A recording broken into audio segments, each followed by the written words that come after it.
Napakalaki po nito. Mahigit 30% ng 880 billion budget ng DPWH ay nasa flood control.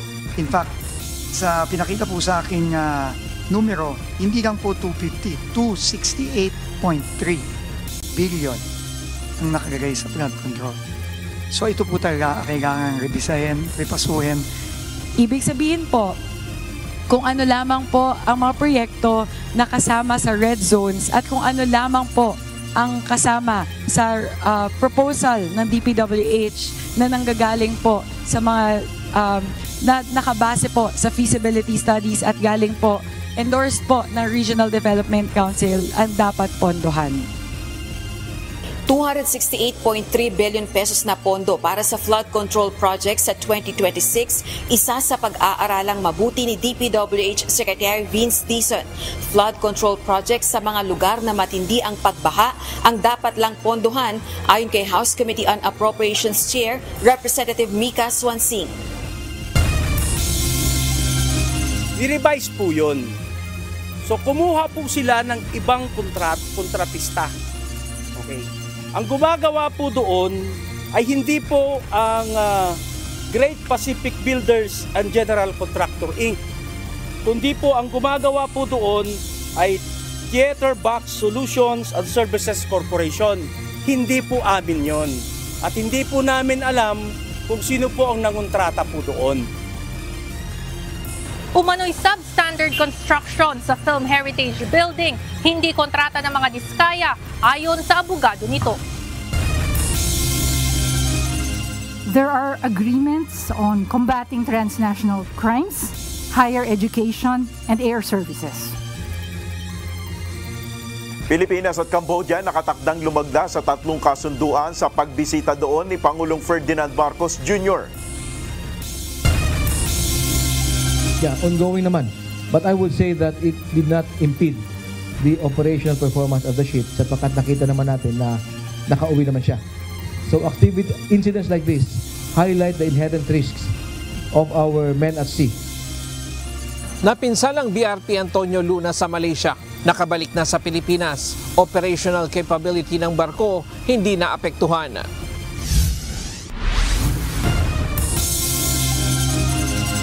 Magandang hapon, Pilipinas at sa buong mundo. Tayo po ay sabayang napapakinggan sa Radyo La Verdad 1350 ang UNTV Radio. Una sa ating mga balita. Ayaw na maulit ni Public Works and Highways Secretary Vince Dizon ang pagkakaroon ng anomalyas sa mga proyekto ng pamahalaan. Kaya naman pag-aaralan niyang mabuti ang panukalang pondo ng ahensya. Pangunahin na ang nasa 268.3 billion pesos na halaga ng flood control projects para sa susunod na taon. Ayon naman kay House Committee on Appropriations Chairperson at Nueva Ecija 1st District Representative Micaela Swansing, titayakin ito ang tanging flood control project sa mga lugar na matindi ang peligro sa baha ang mapopondohan sa 2026. Ito ang balita ni Rosalie Cos. Kaya po ang gagawin po natin, kasama po dito sa ating pag-review at pag-repaso, isa sa mga pinakamalaki nating priority ay ang pag-repaso ng flood control budget. Mahigit pa sa 30% ng nasa 881 billion pesos na halaga ng 2026 proposed budget ng Department of Public Works and Highways ang nakalaan sa flood control projects ng pamahalaan ayon kay bagong DPWH Secretary Vince Dizon. Katumbas ito ng mahigit 268 billion pesos sa gitna ng mga kontrobersya at katiwalian sa mga proyektong kontrabahan ng gobyerno na natutuklasan sa mga nakalipas na linggo.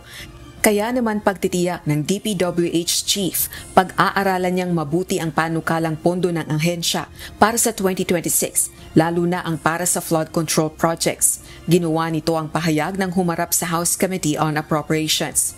Napakalaki po nito, mahigit 30% ng 880 billion budget ng DPWH ay nasa flood control. In fact, Madam Chair, sa pinakita po sa aking numero, hindi lang po 250, 268.3 billion ang nakalagay sa flood control. So ito po talaga kailangan rebisahin, repasuhin.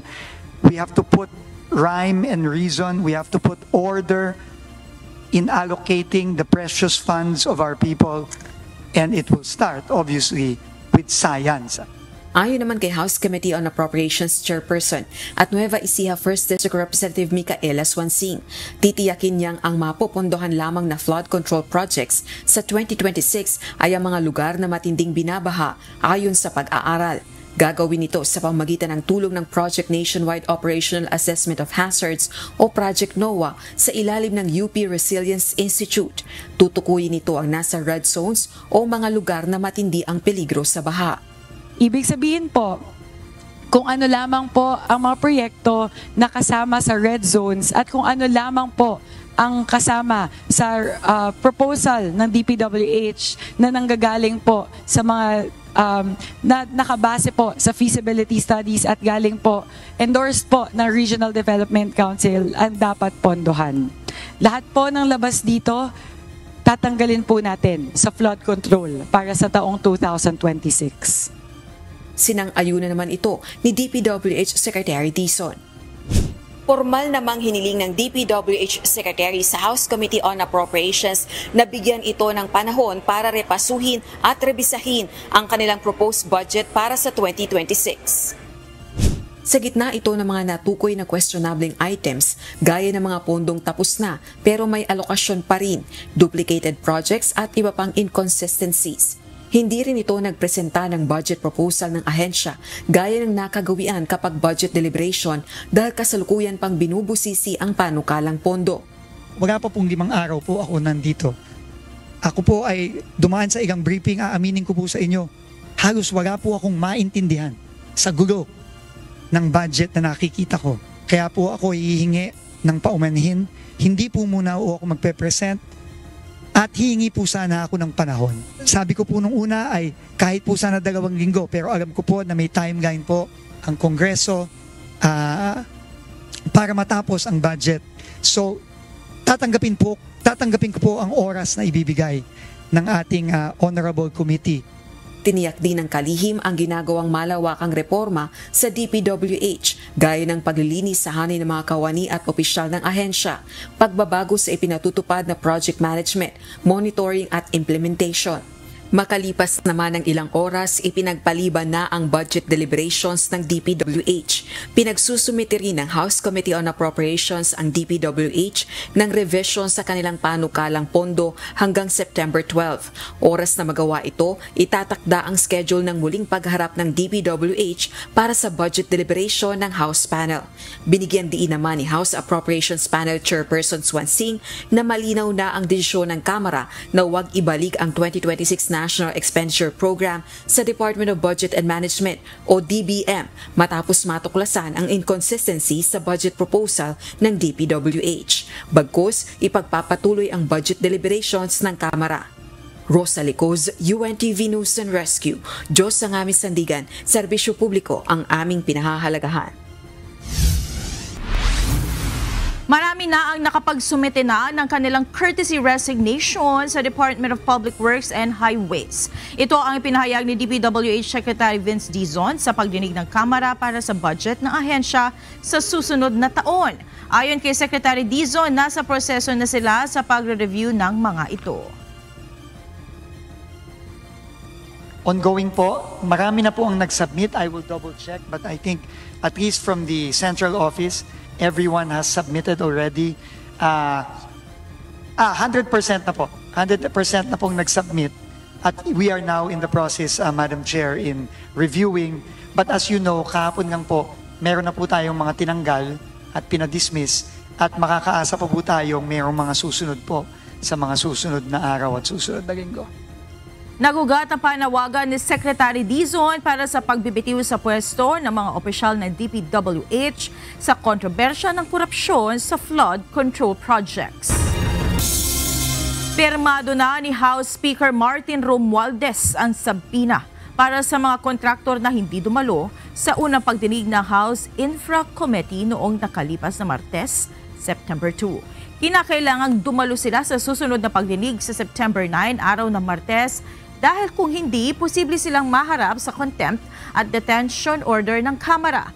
Kabilang sa mga pinadalhan ng sabina, sina Cesara Descaya ng Alpha and Omega General Contractor and Development Corporation, Mark Alan Arevalo ng Wawaw Builders Corporation at Miguel Juntura ng St. Timothy Construction Corporation. Gayon din sina Yumir Villanueva ng Top Notch Catalyst Builders Incorporated at Sally Santos ng SYMS Construction Trading. May nakahanda ng security plan ng National Capital Region Police Office o NCRPO sakaling lumala o magsunod-sunod ang kilos protesta sa gitna ng kontrobersiya ng flood control project ng pamahalaan. Panawagan ng NCRPO sa publiko maging mahinahon at huwag padadala sa panghihikayat ng mga grupong nais na manamantala sa sitwasyon. Ito ang balita ni Lea Ilagan. We assure everyone na yung sinasabi nyo kanina na about sa incident sa Indonesia, ibang-iba po yung sitwasyon po dito sa atin. And we assure you na yung NCRPO ay ready for any eventualities. Hindi matutulad ang Pilipinas sa Indonesia. Ito ang tiniyak ng National Capital Region Police Office o NCRPO sa anumang maaaring mangyari sa gitna ng kontrobersyang kinakaharap ng pamahalaan sa flood control project. Ayon kay NCRPO Director, Police Major General Anthony Abirin, mayroon na silang security plan sakaling lumala ang sitwasyon. Karapatan po nila yon on a part of the PNP, especially dito sa NCRPO. We are ready po and we have already, of course, nailatag na po namin yung security plan po namin at may mga deployment po kaming ginagawa. Sa katunayan, nagpakalat na sila ng nasa 2,000 pulis sa Metro Manila para bantayan ang mga nagsasagawa ng kilos protesta. Naging peaceful po yung rally ngayong umaga and it was covered by a permit. May mga nasundan pong mga parameters doon sa issued permit kaya naging peaceful po. At before the rally po, nag-usap na po yung mga realista at sa yung district director po natin.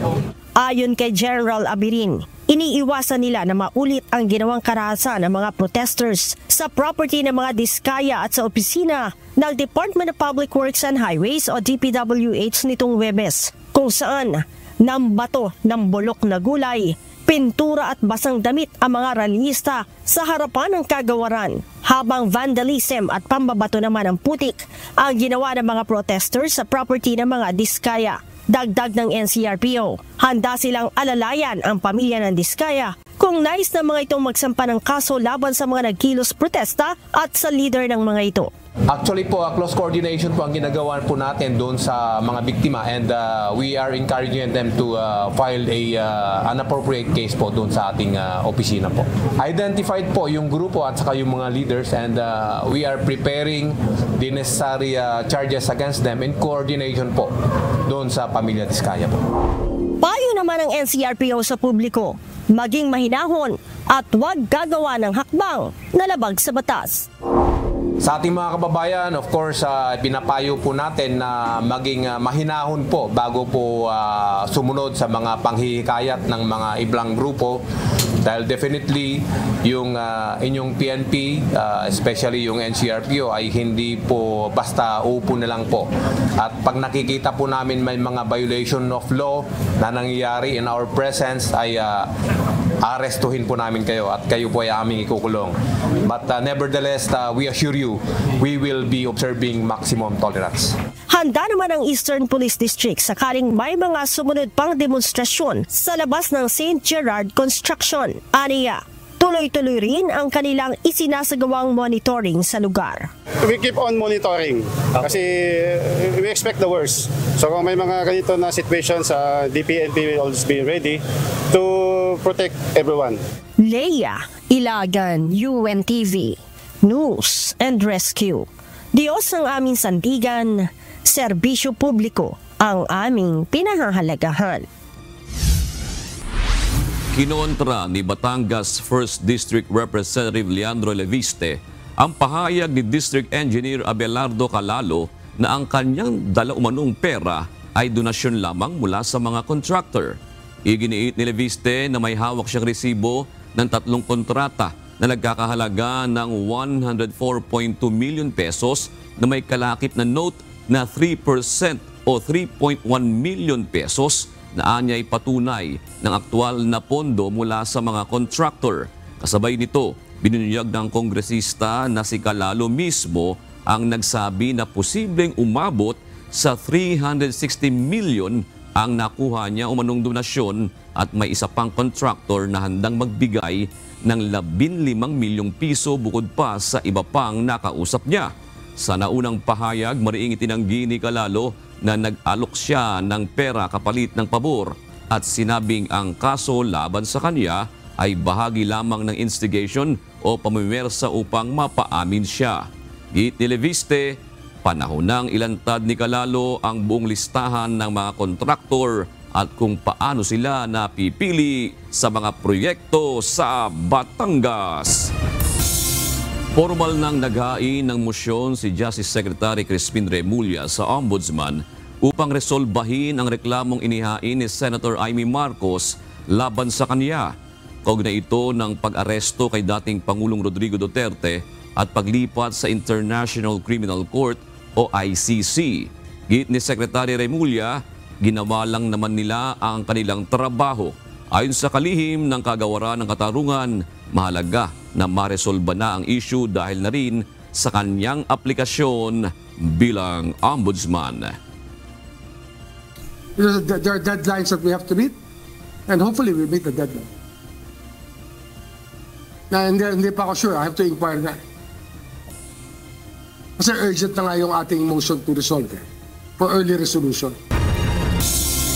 Nakatakdang lumagda sa ilang kasunduan ng Pilipinas at Cambodia pagpunta doon ni Pangulong Ferdinand Marcos Jr. Sa linggo na ang nakatakdang pag-alis ni Pangulong Ferdinand Marcos Jr. papuntang Cambodia para sa 3 araw na state visit. Kasama ng Pangulo ang ilang miyembro ng kanyang gabinete. Ito ang balita ni Nel Maribuhok. There are agreements on combating transnational crimes, higher education, and air services. Nasa 3 kasunduan ang lalagdaan ng Pilipinas at Kingdom of Cambodia sa magaganap na state visit ni Pangulong Ferdinand Marcos Jr. mula September 7 hanggang 9. Ayon kay Department of Foreign Affairs spokesperson Ambassador Angelica Escalona, may kaugnayan ito sa paglaban sa transnational crimes, edukasyon at air services. Gayunman, wala pang detalye ang opisyal kaugnay ng nilalaman ng naturang mga kasunduan. Makikipagpulong ang Pangulo kay Acting Head of State ng Cambodia na si Hun Sen at Prime Minister na si Hun Manet. Bukod sa pagpapalakas ng kooperasyon, hihingi rin ng suporta si Pangulong Marcos sa Cambodia para sa chairmanship ng Pilipinas sa Association of Southeast Asian Nations o ASEAN sa taon 2026. Una is to expand economic cooperation, meaning bilateral and intra-ASEAN trade. Second is yung strengthening cooperation in addressing transnational crimes at kasama dyan ang human trafficking. And finally, we want to seek support for the Philippines chairmanship of ASEAN in 2026. Makikipagpulong rin si PBBM sa mga negosyante sa Cambodia. Ayon sa DFA, nais ng Pilipinas na mapalakas ang export nito sa naturang bansa. Well, we're hoping kasi na makapag-export tayo ng more Filipino products. We're looking at food, beverages, pharmaceutical products. We're also looking at franchising, yung mga Filipino franchises doon. And we hope to have more Cambodian tourists coming to the Philippines and more Filipino tourists going to Cambodia. Pagdating ng Pangulo sa Cambodia sa linggo, agad na makakaharap niya ang Filipino community doon. Sa datos ng DFA, aabot sa 7,500 ang mga Pilipino sa Cambodia na ang karamihan ay nagtatrabaho sa education at service sectors. Nel Maribuhok, UNTV News and Rescue. Diyos ang aming sandigan, serbisyo publiko ang aming pinahalagahan. Narito naman ang mga balita sa iba't ibang panig ng mundo. Ihahatid ng ating global correspondent na si Marvin Delfin mula sa Perth, Australia.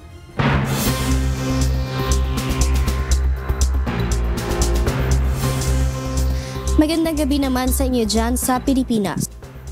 Niyanig ng 5.6 magnitude na lindol ang timog-silangang bahagi ng Afghanistan nitong Huwebes ng gabi. Ito na ang ikatlong malakas na lindol na naramdaman sa bansa sa loob lamang ng 6 na araw.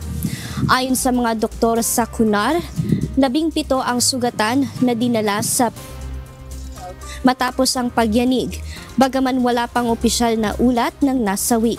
Sa tala ng UN, umabot na sa 1,368 ang namatay at 2,180 naman ang sugatan mula sa unang lindol nitong linggo. Muling Ebola outbreak ang Democratic Republic of Congo matapos makapagtala ng 28 na suspected cases at masawi ang 15 sa Kasai Province. Kinumpirma ng Health Ministry na natukoy ang Zaire strain ng virus matapos maospital ang isang 34 anyos na buntis noong August 20 dahil sa lagnat at pagsusuka. Ayon sa World Health Organization, posible ang bilang ng kaso dahil nagpapatuloy ang transmission. May nakahandang stockpile ng gamot at 2,000 doses ng Ervebo vaccine ang Congo para sa mga contact at health workers, kasama ng 2 toneladang medical supplies at mobile lab equipment. Nagkaroon ng isang pagpupulong kasama ng gabinete at malalaking tech CEOs sa White House. Dito, nanawagan si US First Lady Melania Trump ng masusing paggabay sa mabilis na pag-usbong ng Artificial Intelligence o AI sa Estados Unidos. Ito ang balita ni Lynn Perez. The robots are here. Our future is no longer science fiction. Sa ikalawang pagpupulong ng White House Task Force on Artificial Intelligence Education, binigyan diin ni US First Lady Melania Trump ang kahalagaan ng Artificial Intelligence or AI sa edukasyon ng kabataan. Ngunit iginiit din niya ang pangangailangan ng maingat na paggabay upang mapigilan ang posibleng masamang epekto nito. I predict AI will represent the single largest growth category in our nation during this administration. And I won't be surprised if AI becomes known as the greatest engine of progress in the history of the United States of America. Ayon sa First Lady, naniniwala siya sa malaking potensyal ng AI sa pagpapalago ng ekonomiya. Ngunit pinaalalahanan ng publiko na sa primitive stage nito ay dapat itong bantayan ng mabuti. As leaders and parents, we must manage AI's growth responsibly. During this primitive stage, it is our duty to treat AI as we would our own children, empowering but with watchful guidance. Kasama ni Melania sa pagpupulong ang mga kalihim mula sa iba't ibang departamento ng pamahalaan na nagbigay ng kani-kanilang ulat tungkol sa mga hakbang para itaguyod ang AI. Isa na rito ang Department of Labor na naglabas ng panuntunan upang tulungan ang mga manggagawa na makakuha ng AI skills gamit ang umiiral na pondo. Sa panig naman ng Department of Education, inanunsyo na mas bibigyan prioridad ang mga grant applications na gumagamit ng AI. Bumuo ang administrasyon ng task force na tututok sa pagpapalago ng AI technology sa bansa, kasunod ng inilabas na executive order ni US President Donald Trump para i-promote ang AI literacy at proficiency sa mga kabataan.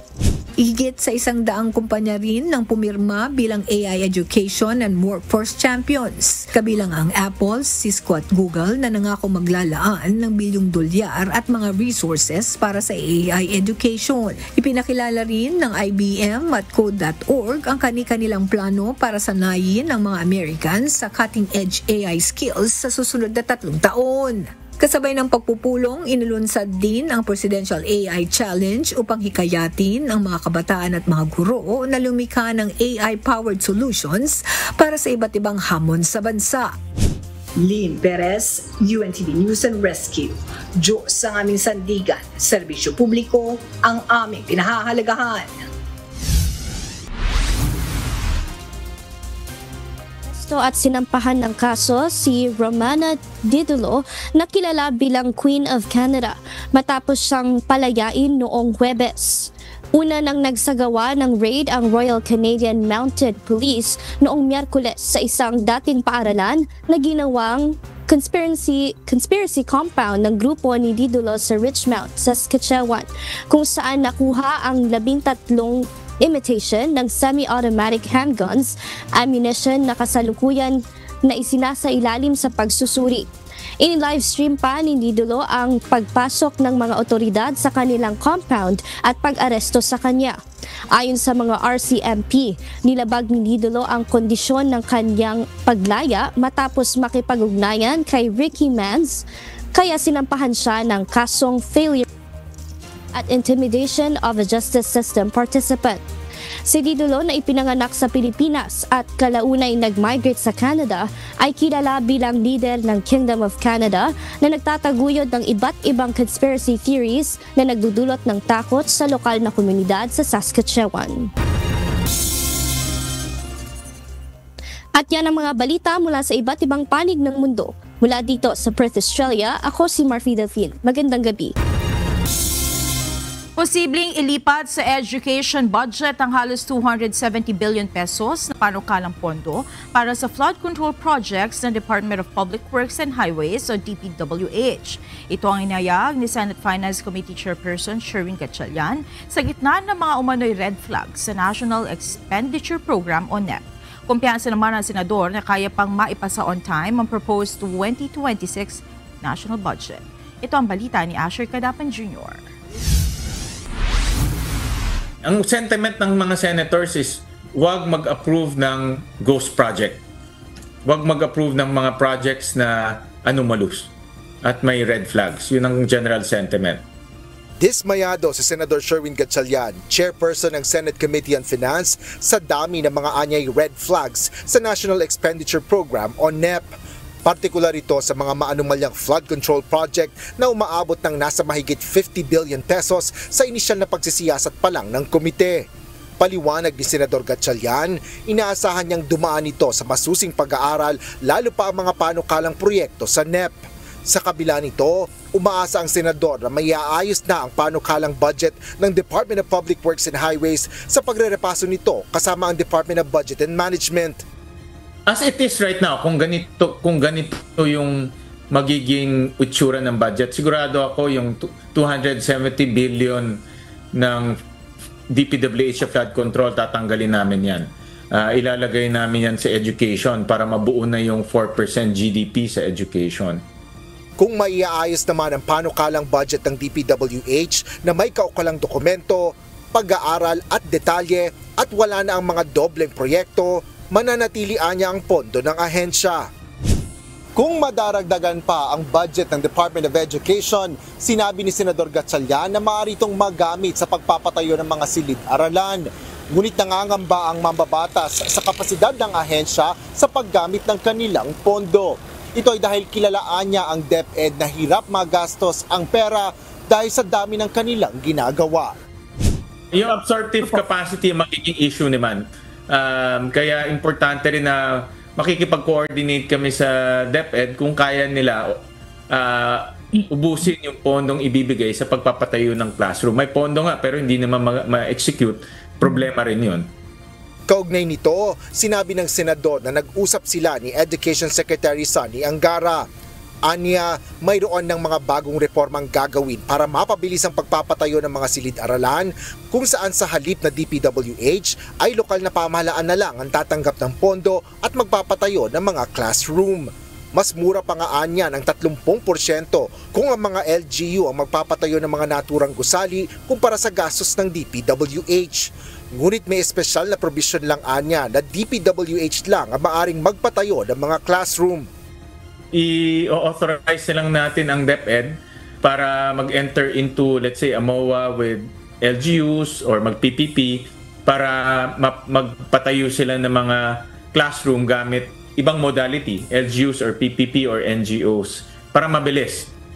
Ginawa na ito during the time ni President Pinoy at personally, tingin ko effective yun kasi bumilis yung pagko-construct ng classrooms.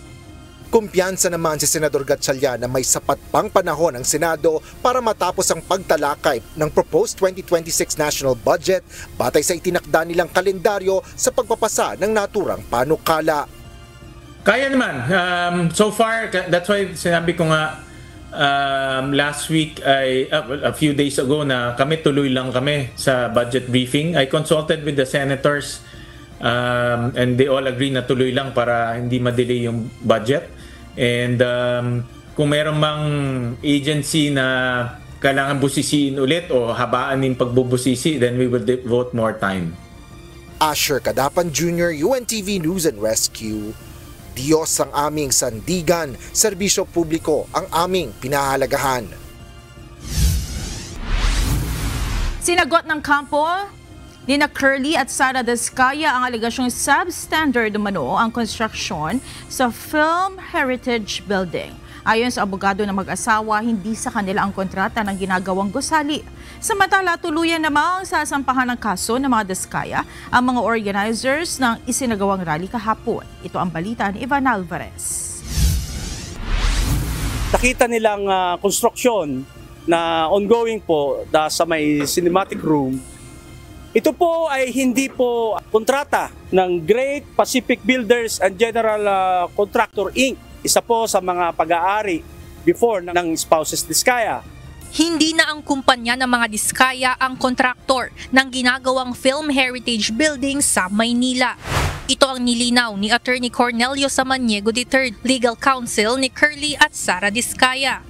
Iginawad sa Great Pacific Builders and General Contractor Incorporated ng Department of Public Works and Highways, South Manila Engineering District ang Phase 1 ng konstruksyon nito sa halagang higit 143.22 million pesos. Ang naturang kumpanya, isa sa pagmamay-ari ng mga Descaya na ngayon ay revoke na ang lisensya bilang kontratista.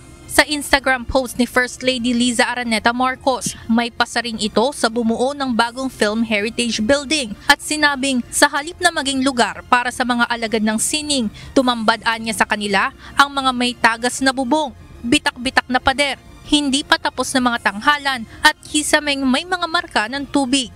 Paliwanag ni Attorney Samaniego, Phase 1 lamang ang hawak ng Pacific Builders at mayroon ng Certificate of Completion. Na-turn over na rin anya ito sa implementing agency na DPWH noong December 2024. Ayon kay Samaniego, ibang contractor na ang may hawak ng kasalukuyang construction na nagsimula nitong January 2025. Ni-revise po yun. So kumuha po sila ng ibang kontratista. Ang gumagawa po doon ay hindi po ang Great Pacific Builders and General Contractor Inc.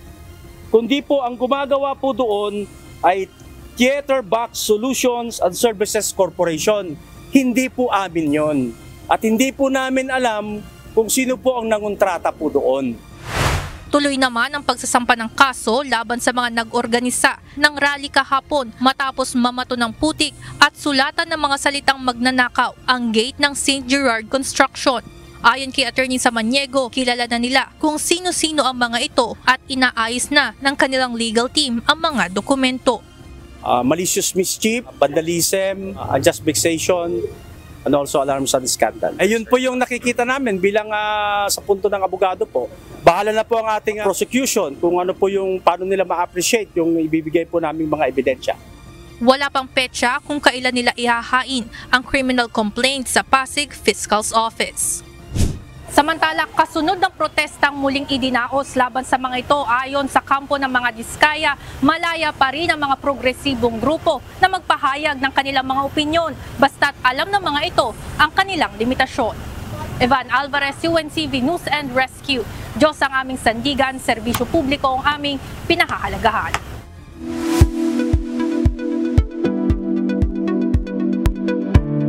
Hindi lamang basta pamumula o pangangati ng balat ang urticaria o hives. Ito ay maaaring senyales ng mas malalim na kondisyon sa katawan. Ano nga ba ang mga posibleng sanhi at pinanggagalingan nito? Ito ang balita ni Kichi Cipriano. Yung urticaria, yan yung ating fancy term for hives na matambok, na rash, no? Na umbok siyang ganon, tapos karaniwang makati siya, at saka it can be on any part of the body, no? Pero ang cause ng urticaria ay marami, hindi lang isa. Ang pangangati at pamumula ng balat na parang namumuong pantal o butlig, maaaring senyales ng urticaria o hives. Ang hives ay may dalawang kategorya, ang acute at chronic urticaria.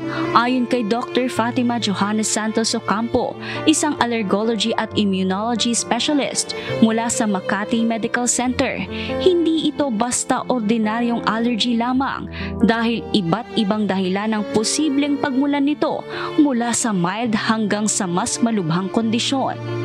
So merong mga causes ng urticaria na carry lang, na hindi masyadong nakakatakot, pero minsan siya ay pwede ring associated sa mga kondisyon na medyo delikado. Yung acute urticaria, it's really when yung short term lang siya hanggang less than 6 weeks. Ayan.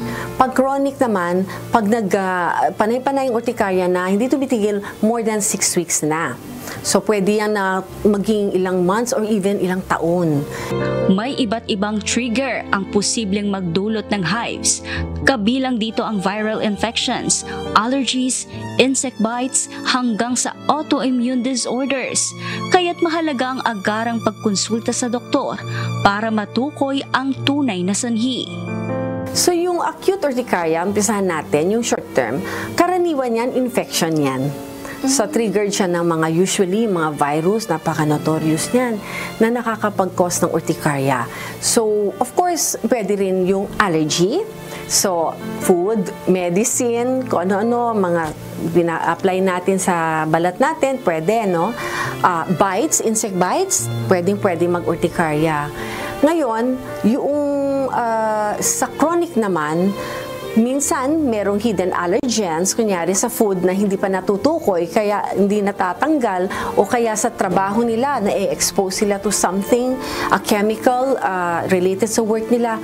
And of course, we also start talking about yung mga autoimmune disorders, autoinflammatory disorders. Paano nga ba mapipigilan ang urticaria o hives at ano ang mga dapat iwasan para hindi na lumala ang pangangati at pamumula ng balat?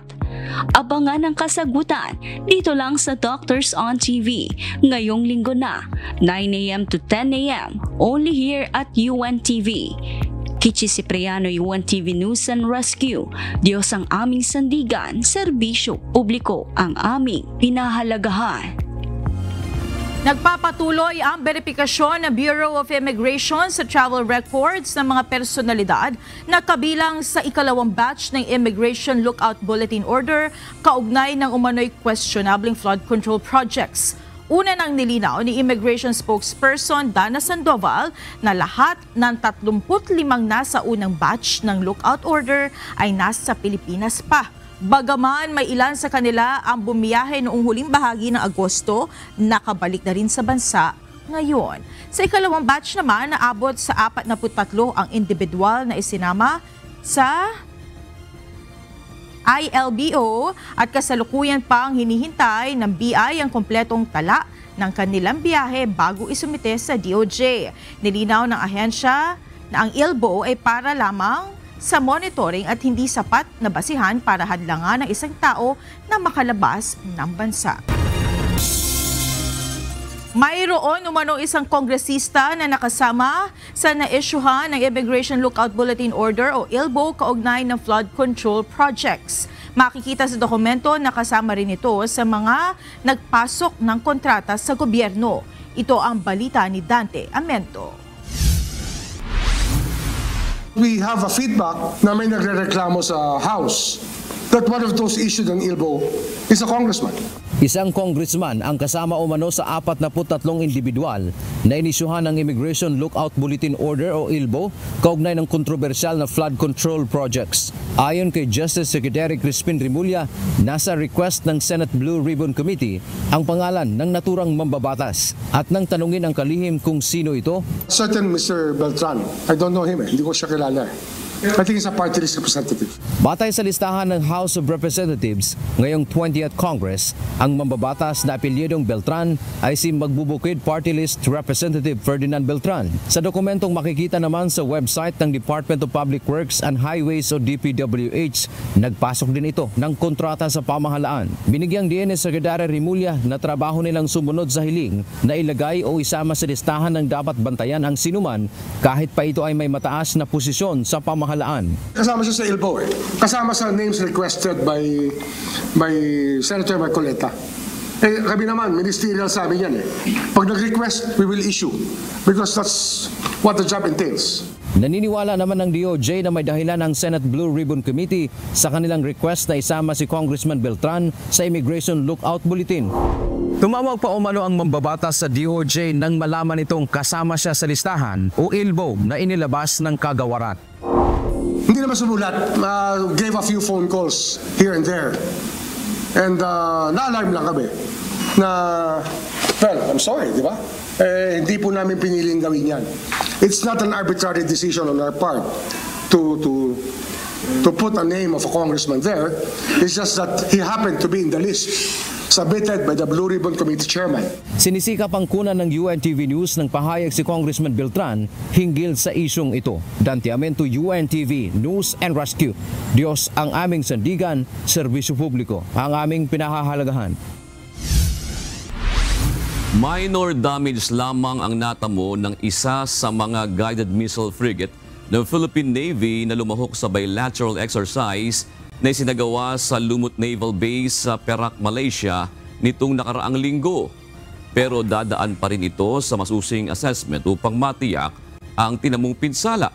Samantala patuloy na namomonitor ng Philippine Navy ang nasa 25 barko ng China sa Ayungin Shoal sa nakalipas na 5 araw. Ito ang balita ni Ryan Lacanlale.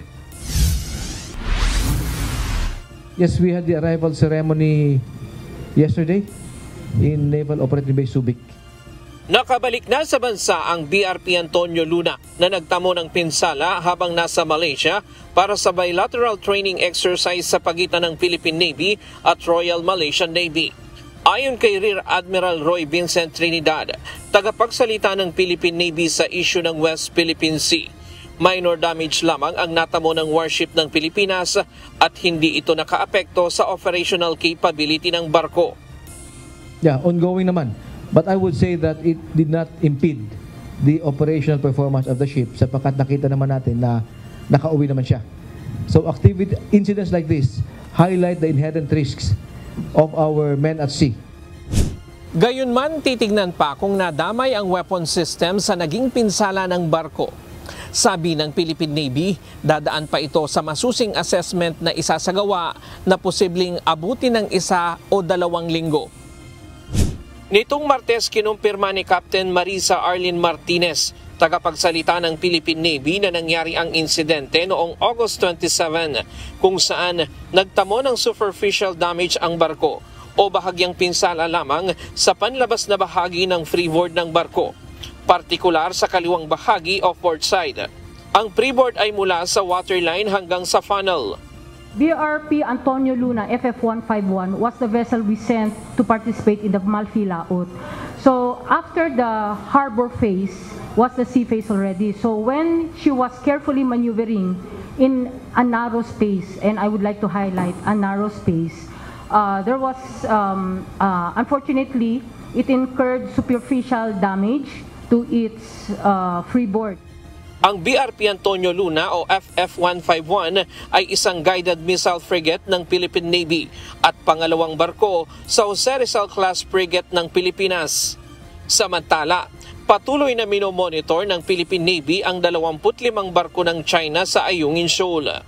Sa pinakahuling monitoring kahapon araw ng Huwebes, nasa 20 maritime militia vessel at 5 Chinese Coast Guard vessel ang nananatili sa lugar sa nakalipas na 5 araw. Mas mataas ito kumpara sa naunang linggo.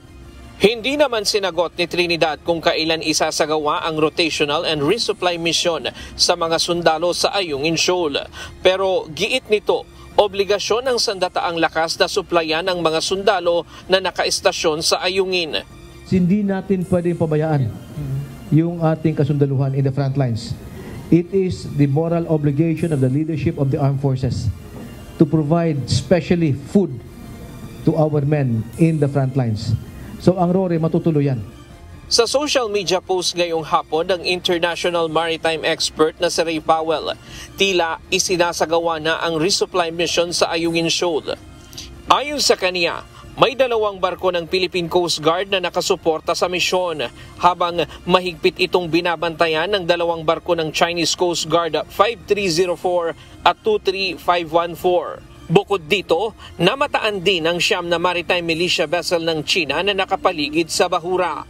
Ryan Lacanlale, UNTV News and Rescue. Diyos ang aming sandigan, serbisyo publiko ang aming pinahahalagahan.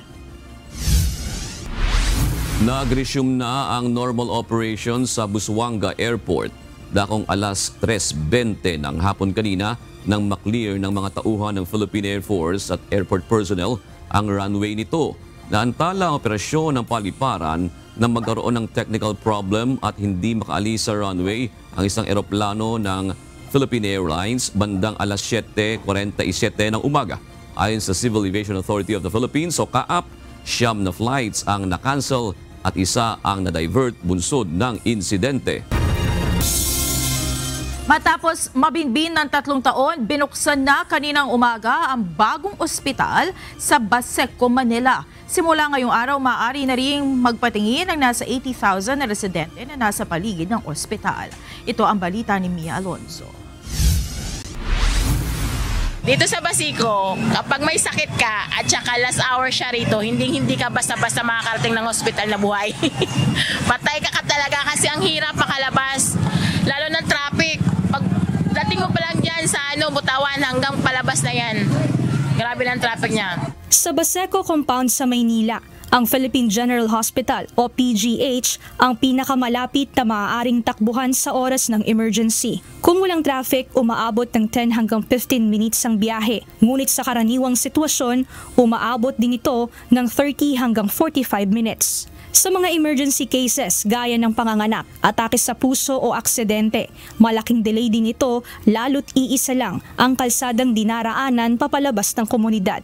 Tagal ilang taon nangyari ito. Tagal kasi sira.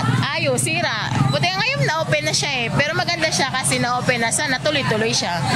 At sana once na may emergency, may doktor talaga siya. Kasi mas malaking tulong to sa mga taga-Baseco nagkaroon ng hospital dito. Ayon naman kay Dr. Naomi Licuanan, Officer in Charge and Director ng President Corazon Aquino General Hospital, malaking bagay sa pagpapababa ng mortality rate ang pagtatayo ng medical facilities na madaling ma-access ng publiko. Napakarami po ang nag-aabang ng pagbubukas ng ospital na to dahil sa barangay na ito, minimum ay 80,000 po ang nakatira. Alam niyo po, kung meron pong ospital dito sa loob ng Baseco, magkakaroon po ng early diagnosis and treatment ang mga tao. Mas bababa ang mortality at morbidity kasi dito pa lamang ay masusolusyonan ng problema. 3 taon din na nabinbin itong ospital bago tuluyang matapos. Kaya naman panawagan ng mga residente, totoong serbisyo sana ang kanilang matanggap sa pagbubukas nitong ospital. Kasi kaya kami lalapit sa ganun kasi kailangan namin. Pero sana dito sa Baseco na to, magkaroon ng gano'n na batas na kahit sinong tao na pwedeng lumapit, i-accept nila. Na hindi nila ipagtutulakan na pumunta kayo sa malayo. Kasi alam naman nila kung paano lumabas kung gaano kahirap lumabas lalo pag traffic. Ayon naman sa alkalde ng Maynila na si Mayor Isko Moreno, sisikapin ng lokal na pamahalaan na matiyak na maayos ang serbisyo ng ospital at hindi masayang ang halaga ng proyekto. Sayang ito, na-deprive yung Baseco community ng 3 years, but we'll catch up. Nandito naman na kami in our own little way. Meron kami tinatry dito na bagong sistema. Pagka naging effective yun, we'll do it in our 40 plus health centers in the city of Manila. Wala na yung near to expiration date at wala na rin may expired na gamot. Ibig sabihin, wasted. Ano yan trabahong pariwara. Simula sa Lunes, maaari nang pumunta ang mga residente ng 8 a.m. hanggang 4 p.m. para magpatingin. Sa ngayon, outpatient department lang muna ang maaaring ma-accommodate ng ospital habang hinihintay ang kanilang license to operate. Pero tiniyak naman ng lungsod ng Maynila na kapag nakuha na ang lisensya, 24/7 na ang kanilang magiging operation na inaasahan na makukuha pagsapit ng Disyembre. Mia Alonso, UNTV News and Rescue. Diyos ang aming sandigan, serbisyo publiko ang aming pinahahalagahan. Dala ng mga pag-ulan at nagdaang mga bagyo sa bansa, nakapagtala ang Philippine Statistics Authority ng pagtaas sa presyo ng ilang pangunahing bilihin. Kasunod nito, tiniyak ng pamahalaan na pinalalakas ito ang mga hakbang upang mabigyan ng proteksyon ng mga mamimili. Ito ang balita ni Jed Neresina. Posible nating nakikita yung pagtaas ng inflation rate para sa mga susunod na buwan hanggang December. Tumaas pa sa 1.5% ang naitalang inflation rate sa bansa sa buwan ng Agosto ngayong taon, kumpara sa 0.9% na record noong July 2025. Base sa latest nakikita natin na pag may mga bagyo at nagkakaroon ng baha sa mga ating lands na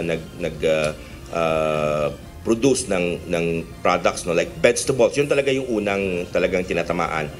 So dito nag-attribute na yung impact ng mga bagyo nung nakarang buwan, particularly sa vegetables. Ipinaliwanag ni Yusek Mapa na ang epekto ng sama ng panahon ang nakikita nilang dahilan ng inaasahang patuloy na pagtaas ng inflation rate sa mga susunod na buwan na siyang pinangangambahan ng mga mamimili. Mataas pa rin. Kahit hindi umulan, mas lalo kung umulan. Kung may bagyo, mas mataas. Kaya wala nang kumbaga wala nang value ang pera natin sa mga binibili natin. Sabi ko kasi yung karos, isang piraso 30. Nagre-recycle na lang ako ng ulam, recycling ng leftover na pagkain para maka-extend yung ulam.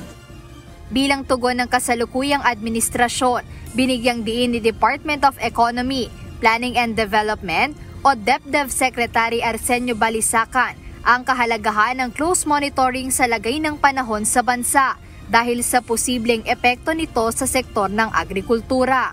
Base sa forecast ng Philippine Atmospheric, Geophysical and Astronomical Services Administration o PAGASA, inaasahang magkakaroon pa ng 7 hanggang 15 bagyo mula September 2025 hanggang February sa susunod na taon. Kaya ayon kay Secretary Balisacan, pinalalakas ng pamahalaan ang mga hakbang para suportahan ang produksyon at panatilihing stable ang presyo ng mga bilihin. Isa na rito ang paglalaan ng Department of Agriculture o DA ng mga binhi at iba pang kagamitan upang matulungan ang mga magsasaka at mangingisda. Mayroon ding financial at insurance assistance para sa mga apektadong individual. Samantala, inaprubahan na rin ng Food and Drug Administration o FDA ang kauna-unahang avian influenza vaccine sa bansa para maprotektahan naman ang supply ng manok. Jed Neresina, UNTV News and Rescue. Diyos ang aming sandigan, serbisyo publiko ang aming pinahahalagahan.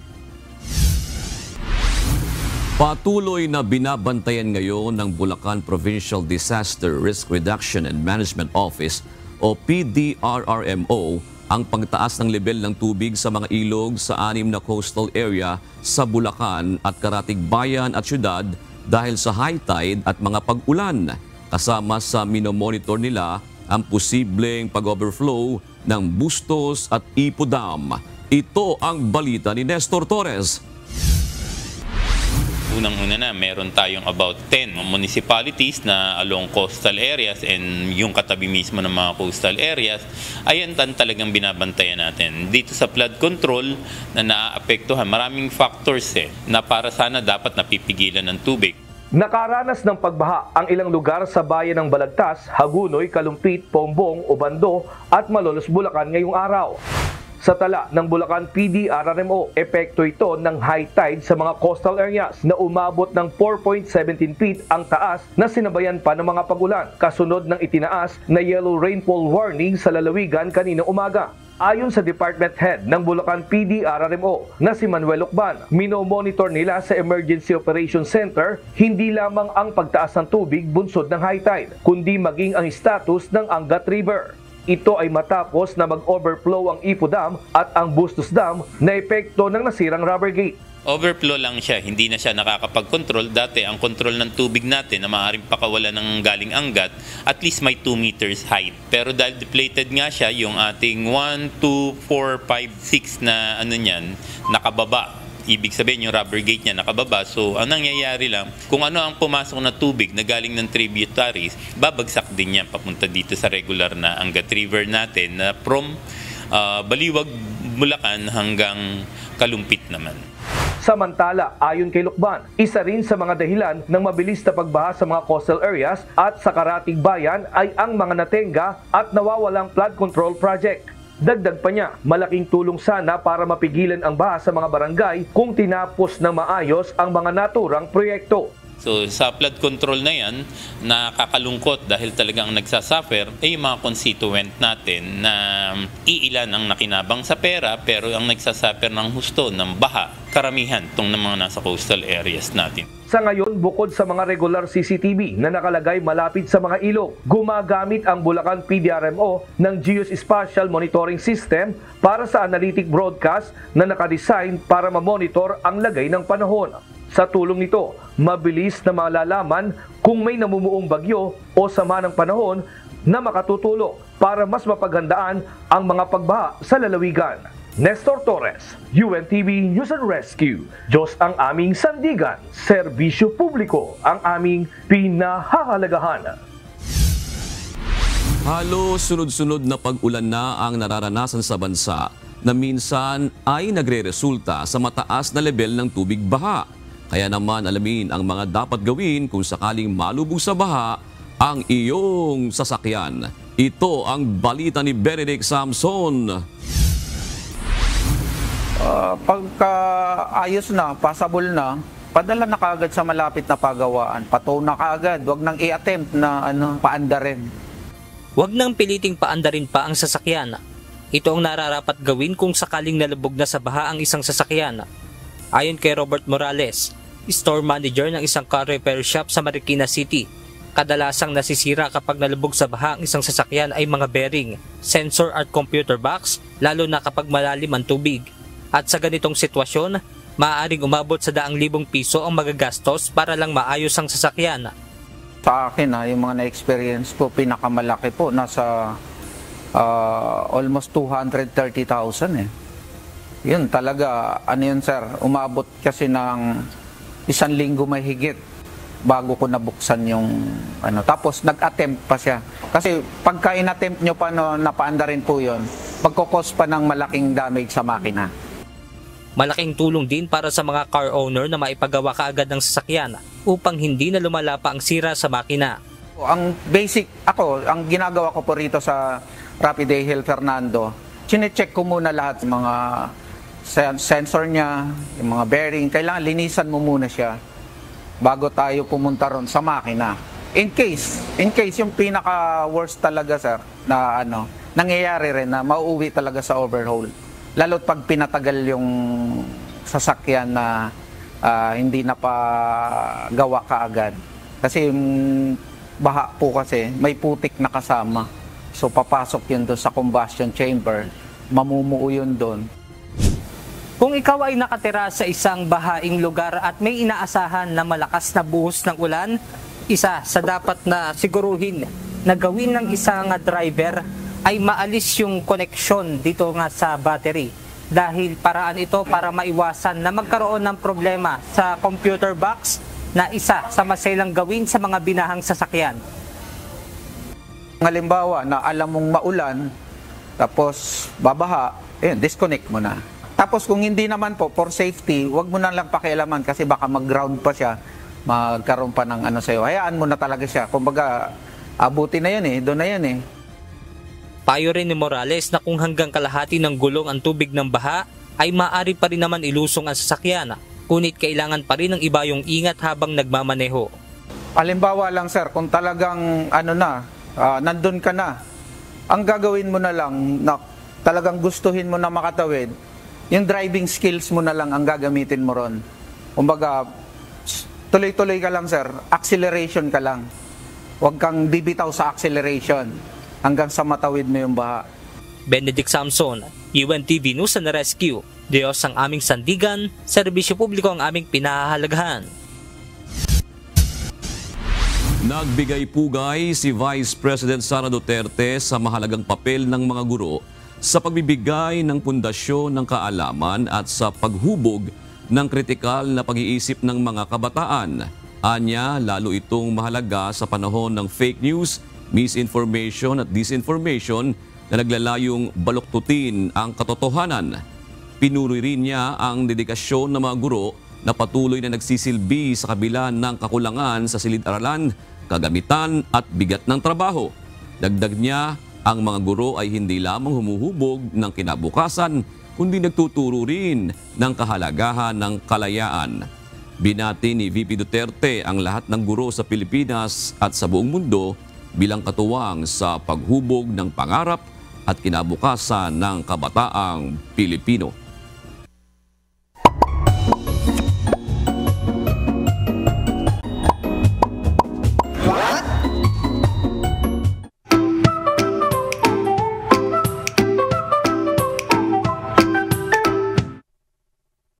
Nangyari na ba sa inyo to? May bago kang kakilala, tapos hindi mo na maalala yung pangalan. Nakakahiya, di ba? Narito ang 5 tricks para matandaan nyo at hindi nyo malimutan ang pangalan ng bago nyong kakilala. Ang una, ulitin mo agad ang pangalan nila sa unang usapan. Nice to meet you, Ana. Kapag inulit mo, mas solid ang memory trace sa utak. Pangalawa, ilink sa kilala mong tao o bagay. Kung Mark siya, isipin mo si Mark Anthony. O yung mall na landmark. Automatic, magiging mental hook. Pangatlo, gawing larawan sa isip. Kung rose, isipin mo agad isang pulang rosas. Mas madaling tandaan kapag may visual. Pang-apat, isali sa conversation. Halimbawa, so Rose, saan ka nagtatrabaho? Kapag ginagamit mo, nagiging automatic sa utak mo. At pang-5, iugnay sa emotion o kwento. Kung Joy siya at mahilig tumawa, isipin mo agad, si Joy laging masaya. Mas tatatak pag may damdamin o story. Hindi ito magic, kundi science-based tricks. Kaya po, subukan nyo na. Malay mo, baka magustuhan ka pa niya kapag naalala mo ang pangalan niya. Sana may natutuhan kayo at laging tatandaan, mapalad ang tao na nakakasumpo ng karunungan at ang tao na nagtatamo ng kaunawaan.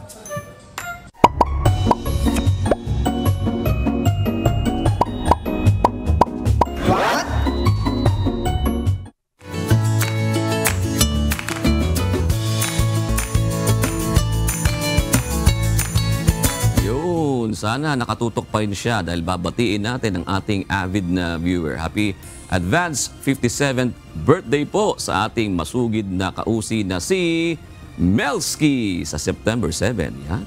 Oh, happy birthday Melski at maraming salamat kasi yan.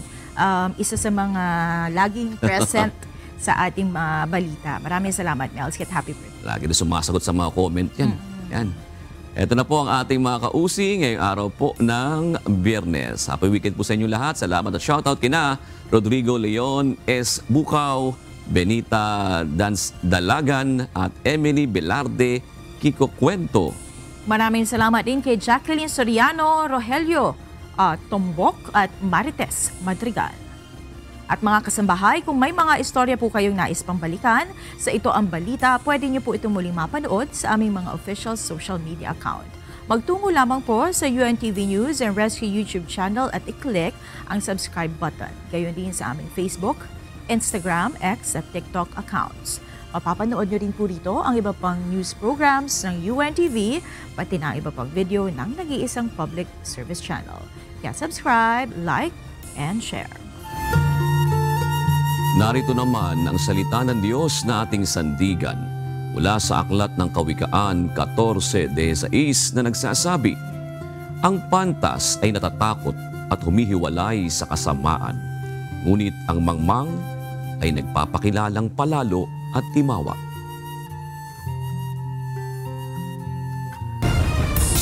At yan ang naging kabuuan ng ating balitaan ngayong gabi. Aming inilahad ng buong katapatan kung paano namin nasaksihan. Kayo po'y makapagtitiwala ng aming nakita at narinig ang aming ibinabalita. At dito po sa UNTV, Diyos ang aming sandigan, serbisyo publiko ang aming pinahahalagahan. Magandang gabi po.